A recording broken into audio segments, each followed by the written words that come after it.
Gracias, hermano. Revelación capítulo 4, versículo 6. Revelación o Apocalipsis 4, 6. Y delante del trono había como un mar de vidrio, semejante al cristal, y en medio del trono y alrededor del trono 4 animales llenos de ojos delante y detrás. Empezaremos este año en el Instituto Bíblico, este año 2025, estudiando la escatología. Seguiremos estudiando la escatología, un tema que empezamos el año pasado, pero que por su profundidad es necesario continuar. De manera particular, el libro de Apocalipsis o la revelación de San Juan. Muchas cosas que están en este libro de revelación son visiones, por lo tanto no tienen una interpretación literal, sino que se explican como lo que son, es decir, como generalidades, perspectivas, visiones. Nosotros creemos que la Biblia es la palabra de Dios y que Dios quiso que, a pesar de esas dificultades para entender todo lo que dice el Apocalipsis, a pesar de eso, Dios quiere que aprendamos de todo lo que hay en la Escritura. Venimos aquí a la iglesia para adorar a Dios y también aprender de su palabra. Aquí en el capítulo 4 de la Revelación, es un capítulo de la adoración, El versículo 1 es un parteaguas de todo el libro y de toda la Biblia y de toda la historia de la humanidad. Leamos el versículo 1. Después de estas cosas miré, y he aquí una puerta abierta en el cielo, y la primera voz que oí era como de trompeta que hablaba conmigo, la cual dijo: sube acá, y yo te mostraré las cosas que deben suceder después de estas. Entonces ahí dice, sube acá, un parteaguas. Es un momento decisivo que marca la diferencia entre un antes y un después, un momento previo y un momento siguiente. Por eso ahí dice, sube acá y yo te mostraré las cosas que deben suceder después de estas. O sea, hay un antes y un después, las cosas que deben suceder después de estas. Aquí una voz habla con el apóstol Juan. Parece ser la voz del mismo Señor Jesucristo, pues es la primera voz que aparece en el capítulo 1 de Revelación, el versículo 10 y 11, que dice así: yo fui en el Espíritu el día de domingo, y oí detrás de mí una gran voz como de trompeta, que decía: yo soy el Alfa y la Omega, el primero y el postrero. Escribe en un libro lo que ves y envíalo a las 7 iglesias que están en Asia, es a saber, a Éfeso, a Esmirna, y a Pérgamo, y a Tiatira, y a Sardis, y a Filadelfia, y a la Odisea. Esa voz que le dice, sube acá, en el capítulo 4, versículo 1. Después de estas cosas miré, y he aquí una puerta abierta en el cielo, y la primera voz que oí era como de trompeta que hablaba conmigo, la cual dijo, sube acá y te mostraré las cosas que sucederán después de estas. Así que ese sube acá parece ser para entrar por esa puerta abierta. He aquí una puerta abierta en el cielo, para pasar de un estado al otro, para dejar de ver unas cosas y empezar a ver otras. Primero, le mostró el misterio a las 7 iglesias y ahora le empezará a mostrar otros misterios. El primer misterio que le enseña en esta segunda etapa es el misterio de la adoración. La adoración del que está sentado en el trono. Leamos el verso 2, Revelación 4. Y al punto yo fui en el Espíritu, y he aquí un trono que estaba puesto en el cielo, y sobre el trono estaba uno asentado. Si había un trono, era porque había un rey. El rey es el que está en un trono. y los reyes se sientan en su trono. No solamente está ahí el trono para que lo vean, sino que cuando se sientan ahí es porque están reinando. El aspecto de este rey que estaba sentado en el trono es muy difícil de entender. Leamos el verso 3. Y el que estaba sentado en el trono era al parecer semejante a una piedra de jaspe y de sardonia, y el arco del cielo estaba al derredor del trono, semejante en el aspecto a la esmeralda. Todo indica entonces que lo que ve Juan, el apóstol Juan, que es el que está teniendo esta visión, son las cualidades del rey que está sentado en ese trono. El jaspe, que es como una luz brillante que muestra santidad, separación, pureza. La sardonia, color de fuego, que representaría juicio. Y el arco iris, que aunque sabemos todos tiene diferentes colores, en este caso tiene un matiz verde como la esmeralda. Y eso, el arco iris y ese matiz verde muestran la misericordia o la bondad de Dios. Recordemos que Dios puso el arco iris como mostrando su misericordia después del diluvio. Aquí entonces, en este versículo 3, se representa al rey que está sentado en el trono como un rey santo, el jade, como un rey justo, color de fuego, que hace justicia, sardonia, la sardonia, y un rey misericordioso, el arco iris verde. Otra de las características del trono es su resplandor, su potencia. Mira el versículo 5. Y del trono salían relámpagos y truenos y voces, y había 7 lámparas de fuego que estaban ardiendo delante del trono, las cuales son los 7 espíritus de Dios. Podemos comparar esto con Éxodo capítulo 19. Éxodo 19, versículo 16.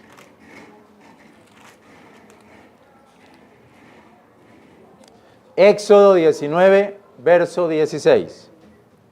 Y aconteció al tercero día, cuando vino la mañana, que vinieron truenos y relámpagos y grave nube sobre el monte. Y un sonido de bocina muy fuerte, estremecióse todo el pueblo que estaba en el real. Y Moisés sacó del real al pueblo a recibir a Dios, y pusiéronse a lo bajo del monte.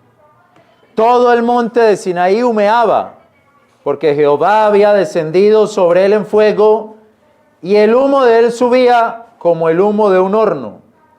Y todo el monte se estremeció en gran manera. Todo el monte se estremeció en gran manera, y el sonido de la bocina iba esforzándose en gran manera. Moisés hablaba y Dios le respondía en voz. Y descendió Jehová sobre el monte de Sinaí. Entonces podemos comparar esta visión del trono con esta visión del monte, donde Dios está. Grandes truenos, relámpagos, luces, temor. Un sonido de grande bocina. La potencia de un juicio, como está también ahí en Revelación capítulo 4, el verso que leímos. Del trono salen relámpagos, truenos, voces. 7 lámparas de fuego que estaban ardiendo delante del trono, los cuales son los 7 espíritus de Dios. Así que este trono parece ser un trono de juicio, fuerte, glorioso, la potencia de su juicio. No parece ser el trono de gracia y de misericordia, como dice Hebreos 4:16. Lleguémonos pues confiadamente al trono de su gracia. Este más bien parece ser un trono donde se muestra todo su poder, todo su juicio. Aún así está adornado con el arco iris de la misericordia. Veamos también en Revelación 4, en estos nuevos misterios que el apóstol Juan comienza a discernir las cosas que van a suceder después. Miremos las criaturas que adoran al que está sentado en el trono. Versículo 4. de Revelación 4. Y alrededor del trono había 24 sillas. Y vi sobre las sillas 24 ancianos sentados, vestidos de ropas blancas, y tenían sobre sus cabezas coronas de oro. Al parecer, hermanos y hermanas, estos 24 ancianos son seres celestiales, ángeles de algún rango o nivel superior, que también tienen sillas, no tienen tronos exactamente, pero tienen sillas, donde están sentados. Y si tienen sillas, están sentados, es porque tienen algún rango, algún poder. Son alguna potestad y además están junto al trono de Dios.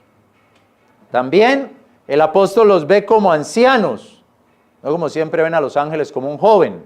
Aquí ya los ve como ancianos, como ángeles de rango superior, más fuertes, más grandes, con más potencia.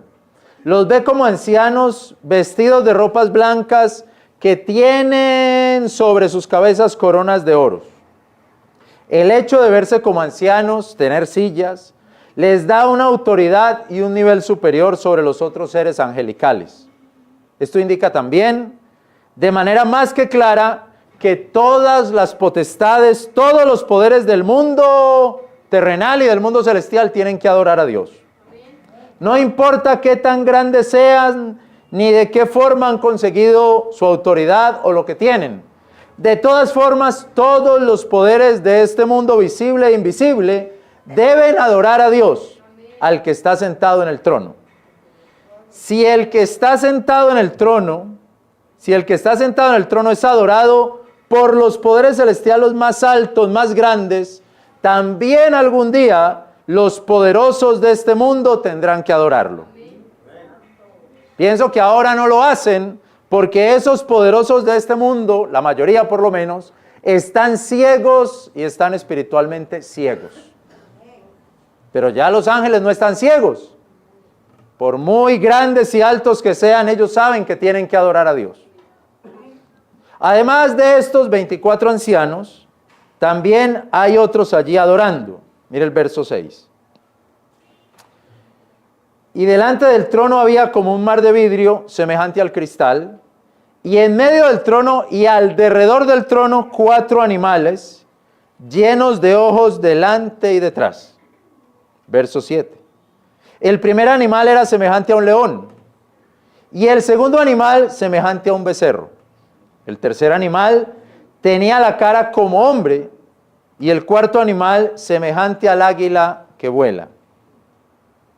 No sabemos mucho de estos 4 animales, seres vivientes, pero en particular podemos saber lo que representan. El león, que habla de fuerza.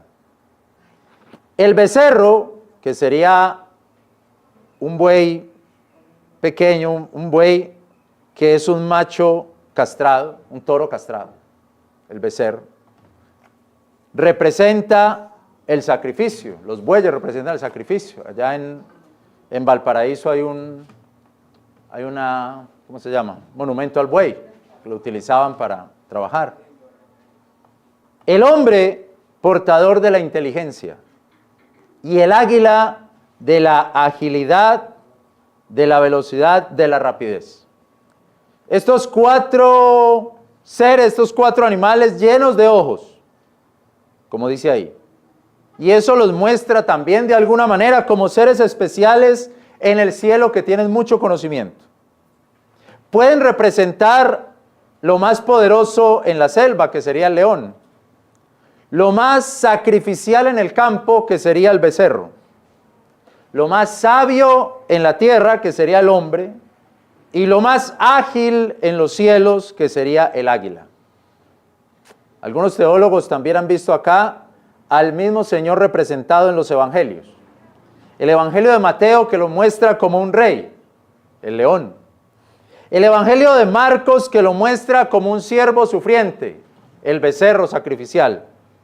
El evangelio de Lucas, que lo muestra como el Hijo del Hombre en su humanidad, el Señor Jesús como hombre en su humanidad. Y el evangelio de Juan, que lo muestra como Dios, un águila sobre todo.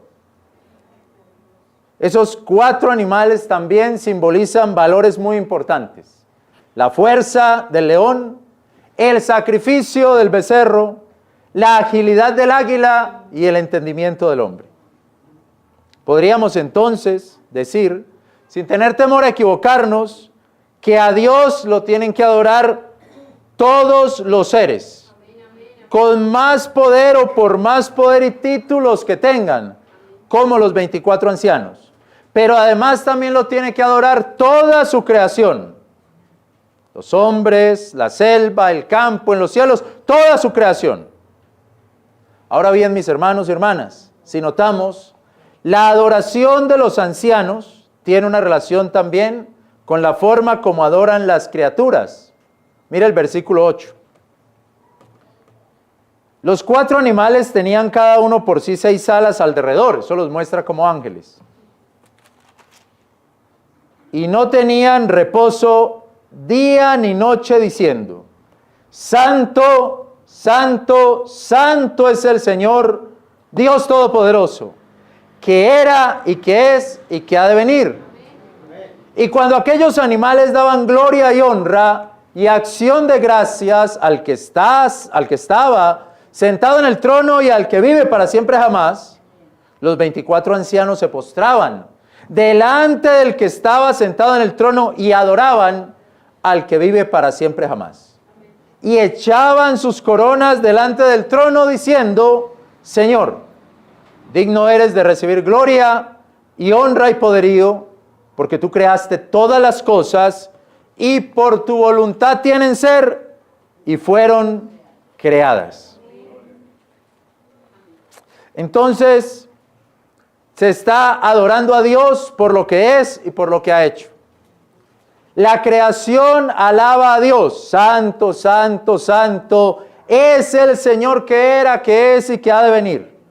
Lo alaban en su santidad y lo alaban en su eternidad. Lo adoran en su santidad. Le dicen santo, santo, santo, 3 veces santo. Y lo adoran en su eternidad. Le dicen el que es, el que era y el que ha de venir. El que vive para siempre jamás. La creación que está llena de ojos por todas partes puede ver la obra de Dios. Y al ver la obra de Dios no tiene más que hacer sino alabarlo. Darle gloria. La adoración de los 24 ancianos lo adora desde la creación. Porque dice, se postran delante del que está sentado en el trono, delante del que vive para siempre jamás, toman sus coronas y las ponen a sus pies y le dicen, Señor, digno eres de recibir gloria y honra y poderío porque tú creaste todas las cosas, por tu voluntad tienen ser y fueron creadas. Es decir, mis hermanos, mis hermanas, lo primero que ve Juan cuando sube al cielo es una adoración. Una adoración de seres angelicales que representan la creación y una adoración de seres angelicales que representan los poderes del mundo, adorando al que está sentado en el trono. Volvamos a leer el verso 10. Los 24 ancianos se postraban delante del que estaba sentado en el trono y adoraban al que vive para siempre jamás. Y echaban sus coronas delante del trono, diciendo, Señor, digno eres de recibir gloria y honra y poderío, porque tú creaste todas las cosas y por tu voluntad tienen ser y fueron creadas. Es decir, hermanos, toda la sabiduría, todo el poder de este mundo tiene que adorar a Dios. Se tienen que quitar sus coronas y ponerlas a los pies de Dios. Porque esos ángeles lo que representan es algo. Y representan toda la riqueza, el poderío, la sabiduría que se ha obtenido. Esa corona representa eso. Y eso que se ha obtenido, tienen que ponerlo a los pies del que está sentado en el trono. Porque no son de ella esas coronas, no son de ellos esas coronas, son de ese que está sentado en el trono. Amén. Así, por ejemplo, yo en toda la sabiduría que me jacto de tener, me tendría que quitar el diploma de la universidad. Me tendría que quitar el contrato de trabajo que me dieron para este año. Me tendría que quitar todas las cosas que tengo en mi casa y ponerlas a los pies de Dios, delante del trono de Dios. Así, por ejemplo, yo me tendría que quitar el título de la propiedad que tengo de mi casa y ponerlo a los pies de Dios. Yo me tendría que despojar del título de representante legal de esta iglesia, de la Iglesia Bíblica Bautista de Copacabana, y poner ese título a los pies del Rey que está sentado en el trono.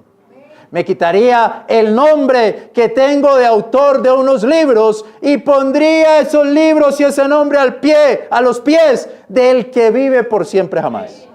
Todo eso que he construido con mi sabiduría, con mi sacrificio, con mi habilidad, con mi poder, y que es tan valioso para mí, lo tendría que poner o lo tengo que poner a los pies del que vive para siempre jamás. Y creo que ahí está el verdadero problema en nuestra adoración. Ese es el verdadero problema de nuestra adoración. El problema es que no nos quitamos la corona. El problema es que no nos despojamos de la corona. No nos despojamos de los títulos que tenemos. Es como si no viéramos, como si estuviéramos ciegos, así como están ciegos los reyes de este mundo. Que todo el discernimiento que tenemos, toda la fuerza que tenemos, toda la habilidad, el conocimiento y el sacrificio y todo lo que se pueda conseguir, es porque Dios no lo quiso dar. Es porque eso es de Dios.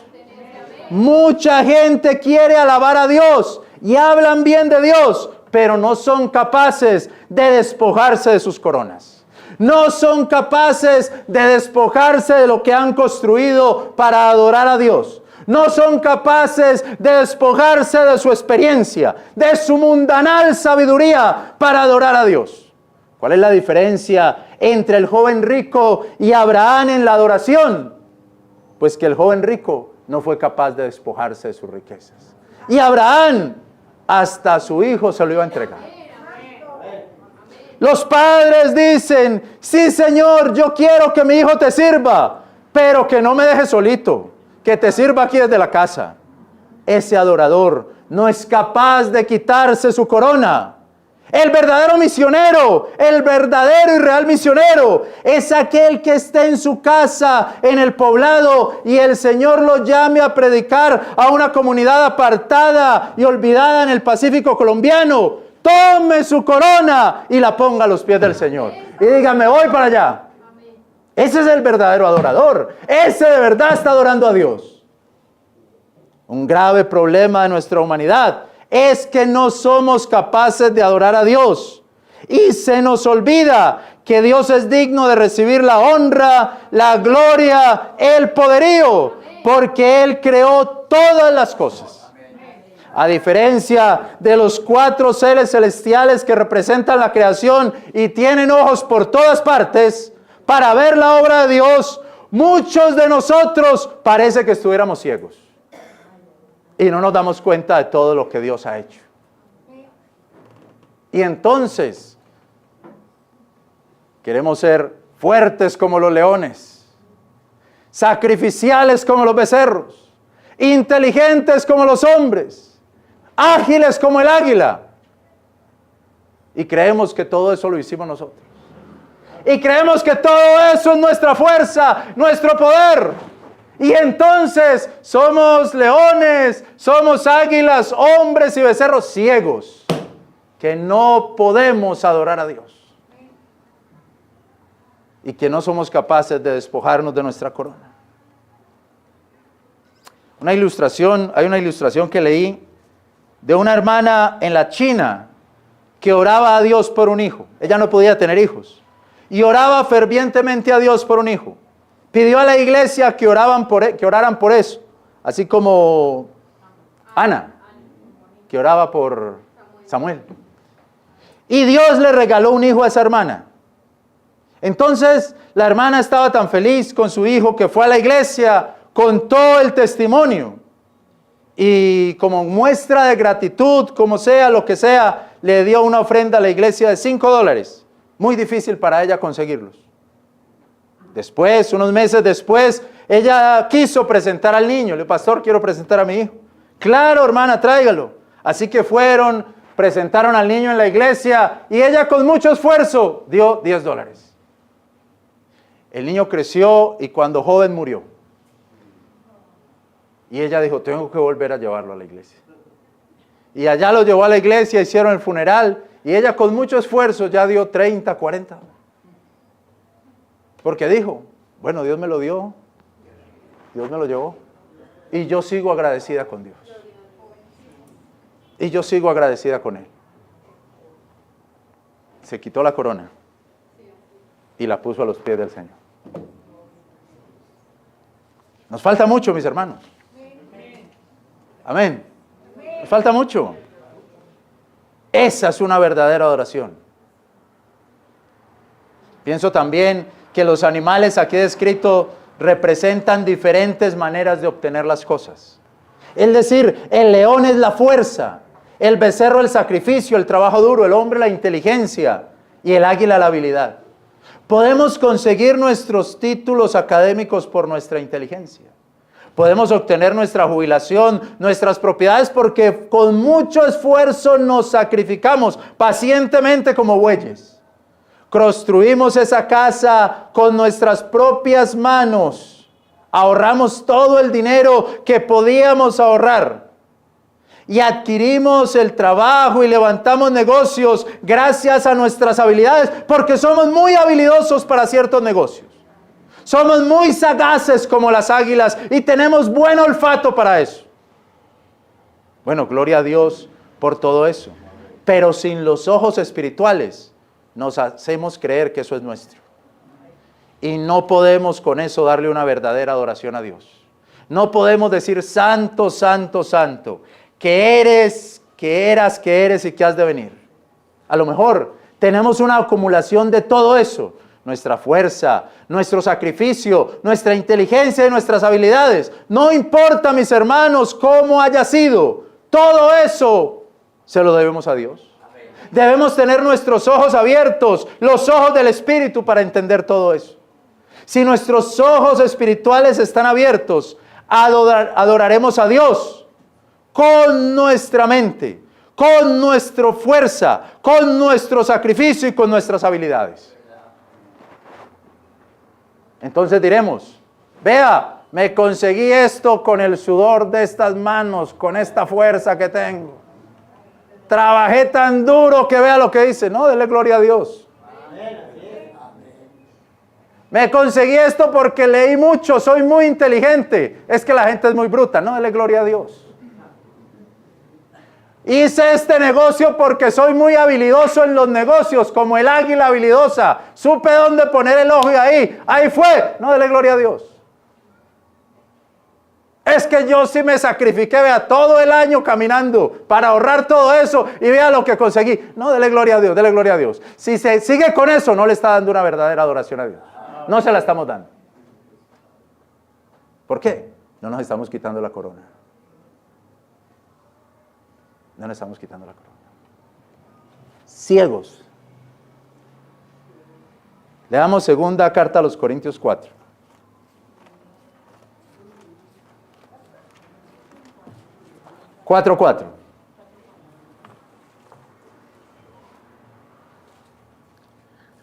En los cuales el Dios de este siglo cegó el entendimiento de los incrédulos para que no les resplandezca la luz del evangelio de la gloria de Cristo, que es la imagen de Dios. Ahora digo nuevamente, si nuestros ojos espirituales están abiertos, daremos la gloria a Dios, la adoración a Dios con toda nuestra fuerza, con todo nuestro sacrificio, con todo nuestro entendimiento y con todas nuestras habilidades. Pero si sus ojos espirituales están cerrados, si están cegados por el Dios de este mundo, no podrá en ningún momento, de ninguna manera, ser un verdadero adorador. Porque no podrá entregarle esa fuerza, ese sacrificio, ese entendimiento y esas habilidades al Señor. Creerá que lo que tiene se lo debe a su fuerza, no al poder de Dios.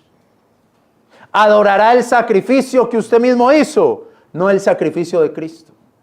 alabará su propia habilidad y lucidez para agarrar las oportunidades, pero no le dará gloria al Espíritu Santo, que es el que da esa lucidez.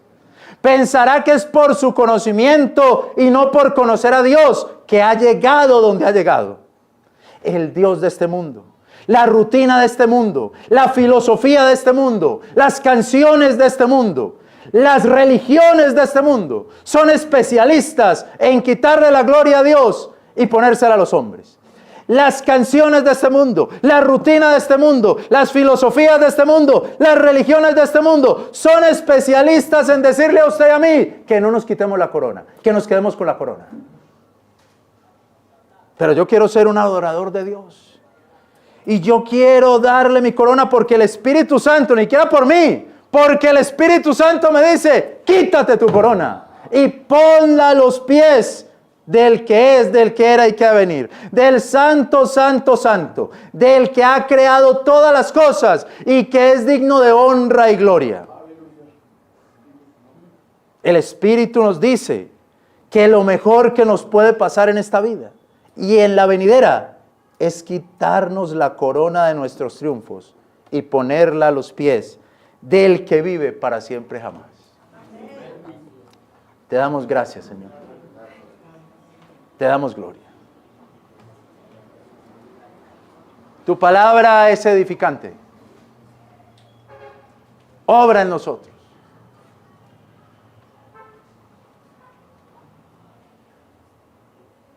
Seguramente, Señor, nos has dado fuerzas como el león, aguante como el becerro, como el buey, habilidad como el águila, inteligencia como el hombre.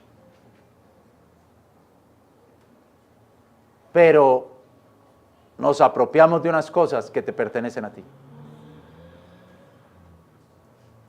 Las potestades más altas tendrán que despojarse de eso y ponerlo a tus pies. Esta iglesia te pide perdón. Pero tu Espíritu Santo nos redarguye hoy a que lo hagamos. A que lo confesemos, lo creamos y lo vivamos. Todo es tuyo, Señor.